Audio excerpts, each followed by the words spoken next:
नमस्कार. आता आपण पाहत आहोत गणेश पुराण अध्याय 138. क्रीडाखंडातील हे अध्याय आता चालू आहेत. आता आपण गणेश पंचरत्नामधील हे शेवटचं 5वं कडवं आहे ते आपण म्हणत आहोत. महागणेश पंचरत्न मादरेण योन्वहम प्रजल्पती प्रभातके हृदयी स्मरं गणेश्वरम अरोगता सुहासी ती सुपुत्रता समाहितायु रष्टभूती मभ्युपैती सोचिरात. याचा मराठीत अर्थ आहे, महागणपतीच्या हे 5 श्लोकाचे जे स्तोत्र आहे, रोज सकाळी गजाननाला मनी आठवून आदरपूर्वक भावाने जो म्हणतो त्याला निरामय, निर्दोष, सुयोग्य साधनांनी युक्त असा सुस्वभावी पुत्र होतो. त्याच्यास अष्टाभूतीने युक्त असे जीवन प्राप्त होते. आता याचाच मराठीमध्ये श्लोक आहे. सकाळचे मनी स्मरून रोज स्तोत्र गातसे, गणेश 5 श्लोक आदरे तयात होतसे. सुशील पुत्र रोगमुक्त दोषमुक्त जीवनी, विनाविलंब प्राप्त अष्टभूती युक्त साधनी. हे शेवटचं भीत स्तोत्र संपूर्ण केलं आहे आणि हा आता अध्याय पण आपला शेवटचाच आहे. अध्याय 138 आहे गणेश गीता. याच्या आधी आपण सिंधुसुराचा आणि सिंदुरासुराचा असे 2 राक्षसांचे वध आपण इथे ऐकलेले आहेत. गणेश गीता खूप मोठी आहे. प्रत्यक्षात इथे एक छोटाशा अध्यायामध्ये त्याचं सार दिलेलं आहे. ब्रह्मदेव व्यासांना म्हणाले, गणेशाने राजा वरेण्यला जो उपदेश केला त्यालाच गणेश गीता असे म्हणतात.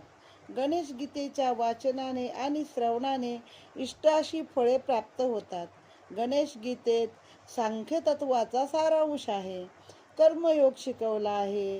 ज्ञान, विज्ञान, संन्यास, योगवृत्ती, बुद्धियोग, उपासना इत्यादी अनेक गोष्टींवरती सविस्तर सांगून त्याला आपल्या विराट स्वरूपाचे दर्शन घडविलेले आहे. आता माझ्या माहितीप्रमाणे मला फक्त जी गीतेंची नावं माहीत आहेत, जी कुठे समर्थ रामदासांनी त्यांच्या दासबोधामध्ये दशक पहिला आहे, समास पहिला, त्यामध्ये ओवी संख्या 18-19 आहेत. त्यामध्ये ती गीतेची नावं दिली आहेत. शिवगीता, रामगीता, गुरुगीता, गर्भगीता, उत्तर गीता, अवधूत गीता, वेद आणि वेदांत गीता, भगवतगीता, ब्रह्मगीता, हंसगीता, पांडवगीता, गणेश गीता, यमगीता, उपनिषदे आणि भागवता इतके त्यांनी गीतेची नावे दिलेली आहेत.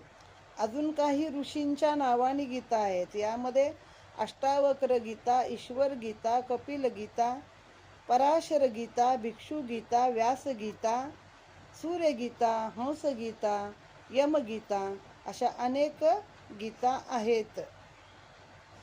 पुढे गीतेची 18 नावे एका ठिकाणी उल्लेख आहे. गंगा गीता, गायत्री गीता, सीता, सत्य, सरस्वती, ब्रह्मविद्या, ब्रह्मवल्ली ही गीतेची नावं आहेत. गीता, गंगा, गायत्री, सीता, सत्य, सरस्वती, ब्रह्मविद्या, ब्रह्मवल्ली, त्रिसंध्या, मुक्तागेहिनी, अर्धराम, अत्र, चिदानंदी, भगवती, भयनाशिनी, चिरा, परा, अनंत आणि अनंता अशी गीतेची नावं येथे एकंदरीत माहितीसाठी दिली.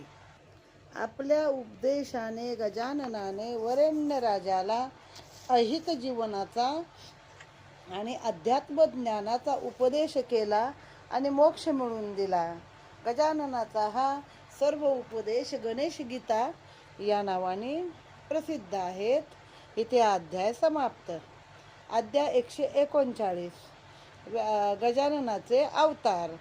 व्यास म्हणतात, हे ब्रह्मदेवा, कोणी म्हणतात गजाननास त्याने वरेण्याच्या येथे अवतार धारण केला, तेव्हा त्याला हत्तीचे मस्तक प्राप्त झाले. आणि आता आपण सांगितले की याने पार्वतीच्या उदरी जन्म घेतला.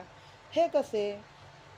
ब्रह्मदेव म्हणाले, व्यासा, गजाननाची लीला अगाध असल्यामुळे त्याची चरित्रही पुष्कळ आहेत. मंत्रशास्त्रामध्ये त्याचे ध्यान अनेक प्रकारे वर्णिलेले आहे. तसेच अनेक पुराणामध्ये अनेक प्रकारच्या त्याच्या कथा, कालपर्तत्वे वर्णिलेल्या आहेत. तर म्हणून त्याच्या निरनिराळ्या लीला संबंधी संशय घेण्याचे काही कारण नाही. आता यापुढे गजाननाचा अवतार कलियुगात जेव्हा होईल तेव्हा लोक आपल्या आचारापासून जेव्हा भ्रष्ट होतील, यज्ञयागादी सर्व कर्मे बंद पडतील आणि देव गजाननाला लोक शरण जातील, तेव्हा गजानन धूम्रवर्ण नावाने अवतार धारण करेल. तो निळ्या घोड्यावर हाती तलवार घेऊन आपल्या प्रभावाने सैन्य निर्माण करून स्वपराक्रमाने दुष्टांचा संहार करेल. नंतर गिरीकंदरी वास करणाऱ्या संत पुरुषांना आणून तो ही भूमी दान करील आणि नंतर मग कृतायुगाला प्रारंभ होईल. आता अध्याय 140 आहे, गजाननाचा व्यासांना आशीर्वाद. आता माहिती आहे ना, व्यासांनी जे महाभारत लिहिलं तर त्याचा लेखक कोण होता? गजानन होता. आणि तुम्ही जर हिमाचलला गेलात, चारधाममध्ये गंगोत्री, यमुनोत्री, बद्रीनाथ आणि बद्री केदार, तर बद्रीनाथामध्ये तिथं 2 गुहा दाखवलेल्या आहेत. एक गुहा वरती आहे ज्याच्यामध्ये गणपती बसलेला आहे लिहायला, आणि खालून व्यासांनी गीता सांगितली आणि गणेशाने वरती बसून ती लिहिलेली आहे. आता अध्याय 140 आहे तो. अशा रीतीने सर्व गणेश पुराण सांगून ब्रह्मदेव व्यासांना म्हणाले, आता तू गणेशाची तपश्चर्या कर. त्याप्रमाणे व्यासांनी 12 वर्षापर्यंत गणेशाची तपश्चर्या केली. त्याची ती तपश्चर्या पाहून गजानन सगुण रूपाने प्रगट होऊन त्याला प्रसन्न झाले. भृगु सोमकांताला सांगतात, गजाननाचे ते कोटी सूर्याप्रमाणे तेजस्वी सगुण रूप पाहून व्यासांना भीती वाटली. ते गजाननाला समजले. तेव्हा तो म्हणाला, तू रात्रंदिवस आराधना करीत आहेस, तेव्हा मी तुला प्रत्यक्ष वर देण्यास आलो. तुझ्या मनातील भ्रांतीचा नाश होऊन माझे तुला प्रत्यक्ष ज्ञान प्राप्त होईल. तुला आजपासून नारायण असे सन्मानदर्शक नाव प्राप्त होईल. तू 18 पुराणे आणि उपपुराणे निर्माण करशील. इतके सांगून गणेशाने व्यासांच्या उदरात प्रवेश केला. नंतर व्यासांनी गजाननाचे सुंदर मंदिर बांधले. त्यात एक रत्नखचित अशी गजाननाच्या मूर्तीची स्थापना केली व पुढे त्याने ब्रह्मदेवाच्या मुखाने श्रवण केलेले गणेश पुराण वैशंपायनाला सांगितले. वैशंपायनाने ते या भूलोकावर कल्याणासाठी प्रकाशित केले किंवा आणले. इथे अध्याय समाप्त. आता याने काय केलंय, 141 ते 151 असे 10 अध्याय एकत्रच घेतले आहेत. कारण याची सुरुवातच आहे बघा सोमकांताची कथा, की त्या राजाला कुष्ठ होतो आणि मग तो अरण्यात जातो. मग तो त्या ऋषींच्या आश्रमामध्ये राहतो भृगूंच्या, आणि मग ते त्याला सगळं हे आतापर्यंत गजाननाची उपासना महती, गणेश उपासना खंड आणि गणेश क्रीडा खंड असे 2 खंड त्याला ऐकवलेले आहेत. त्यामुळे ते 10 अध्याय एकत्रच त्याने घेतले आहेत, कारण ते मागचं बॅकअप आहे. सूत शौनकादिकांना सांगतात, सोमकांत राजा पुराण श्रवणाला बसल्यापासून त्याला प्राप्त झालेले पुण्य तो उदक रूपाने आम्रवृक्षाच्या राखेवर टाकीत आहे. त्यामुळे तो वृक्ष पुन्हा सजीव झाला आणि सोमकांताचे कुष्ठ नाहीसे होऊन त्याचा देह सुवर्णासारखा झाला. ते पाहून तेथे जमलेल्या सर्व लोकांना मोठे आश्चर्य वाटले. नंतर भृगूंनी त्याला घरी जाण्याची आज्ञा दिली. त्यानंतर सोमकांत भृगूस म्हणाला, हे मुनी, तुझ्या तपाचे आणि गणेश पुराण श्रवण करण्याचे सामर्थ्य अद्भुत आहे. तू माझा उद्धार केलास. तू माझा पिता आहेस. आता मला राज्याधिकाची इच्छा नाही, म्हणजे राज्य काय करायचं फारसं मला काय आता मन राहिलेलं नाही. इतक्यात आकाशातून मंजूळ घंटानाद ऐकू आला आणि एक तेजस्वी विमान मुनींच्या आश्रमात येऊन थांबले. त्या विमानातील गणेशदूत खाली उतरून सोमकांतास म्हणाले, तुझी भक्ती पाहून गजाननाने तुला गणेशलोकी आणण्यासाठी हे दिव्य विमान पाठवले आहे. त्यात बसून तू आमच्या बरोबरती चल आणि नित्य असे गजाननाच्या दर्शनाचा लाभ घे. ते ऐकून सोमकांत त्यांना म्हणाला, गजाननाने जर माझ्यावरती कृपा केली आहे आणि मला आपला सहवास देण्याचा लाभ दिला आहे तर मी मोठा धन्य असा पुरुष आहे. नंतर त्याने भृगु ऋषींना नमस्कार करून विमानातून गणेशलोकी प्रयाण केले. त्याला भृगु ऋषींनी शुभाशीर्वाद दिले आणि माझे विस्मरण होऊ देऊ नको असे सांगितले. त्यानंतर सोमकांताने त्या दिव्य विमानाला 3 प्रदक्षिणा घालून भृगूंना वंदन केले. तो त्यांची पत्नी विमानात जाऊन बसली आणि आता देवदूतांनी विमान गणेश लोकाच्या दिशेने नेलेले आहे. आता अध्याय डायरेक्ट 152 आहे, म्हणजे हे 10 अध्यायामध्ये ही छोटीशी कथा होती, जी संस्कृत अध्याय आहेत. सोमकांताचे विमान आपल्या नगरावरून जाताना त्या पती पत्नीला आपल्या पुत्राची आठवण झाली.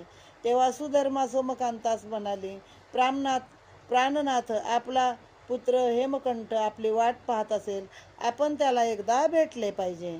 ते ऐकून सोमकांताने दूतांना विमान खाली उतरविण्यास सांगितले.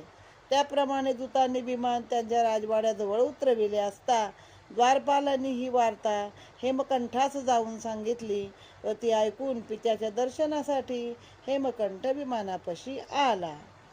गजाननाचा जय जयकार. अध्याय 153. हेमकंठ विमानापाशी आल्याबरोबर त्याने आपल्या माता पित्यास नमस्कार केला. सोमकांताने आपल्या पुत्रास जवळ घेऊन आलिंगन दिले आणि गणेश पुराण श्रवणाचा महिमा सांगितलेला आहे. नंतर तो परत गणेश लोकाकडे जाण्यास निघाला. तेव्हा हेमकंठ आणि सारी प्रजा त्या सोमकांत राजाच्या वियोगाने विलाप करू लागले. आम्हा सोडून तुम्ही जाऊ नका, असे त्यास पदोपदी विनवू लागले. तेव्हा राजाने प्रजेचे व पुत्राचे आपल्यावर प्रेम पाहून उदक सोडून गणेश पुराण श्रवणाचे पुण्य त्यांना अर्पण केले. त्यावेळी निष्पाप होऊन हेमकंठासह सर्व प्रजाजनांना गजानन नामाचा जय जयकार करून त्यांनी सोमकांताला आनंदाने निरोप दिला. त्यानंतर सोमकांत बायकोसह विमानात जाऊन बसला. त्याबरोबर ते विमान आकाशात वर जाऊ लागले. अध्याय 154. काशीतील गजानन मंदिरे. ज्यावेळी हे विमान काशी क्षेत्रावरून जाऊ लागले तेव्हा त्या क्षेत्रातील विनायकाची नावे गणेशदूत सोमकांताला सांगू लागले. ती अशी: दुर्वा विनायक, अर्क विनायक, भीमविनायक, चंडी विनायक, देहली गणपती. काशीत एवढी मंदिर आहेत. दुर्वा म्हणजे दुर्वा, अर्क म्हणजे रुईची फुलं किंवा रुईच्या पानाचं. भीमविनायक आपण मागच्या कथातनी आलेलं आहे बघा सगळं हे.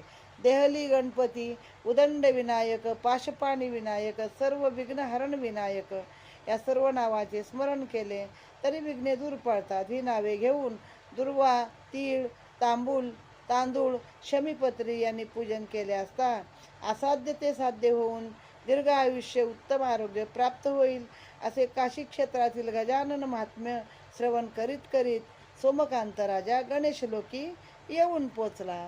आता हा शेवटचाच अध्याय असेल 155वा, आणि इथे ते संपलेलं आहे आपलं गणेश पुराण. गणेश पुराणाचे फळ. सूत शौनकादिक ऋषींना सांगतात, हे गणेश पुराण वारंवार श्रवण केल्याने मनुष्य जीवनमुक्त होतो. भाद्रपद शुद्ध चतुर्थीचे दिवशी मृत्तिकेची गणेशाची मूर्ती करून तिची पूजा करावी. तिच्यापुढे हे गणेश पुराण वाचावे, म्हणजे गजानन प्रसन्न होऊन सर्व इच्छा पूर्ण करतात.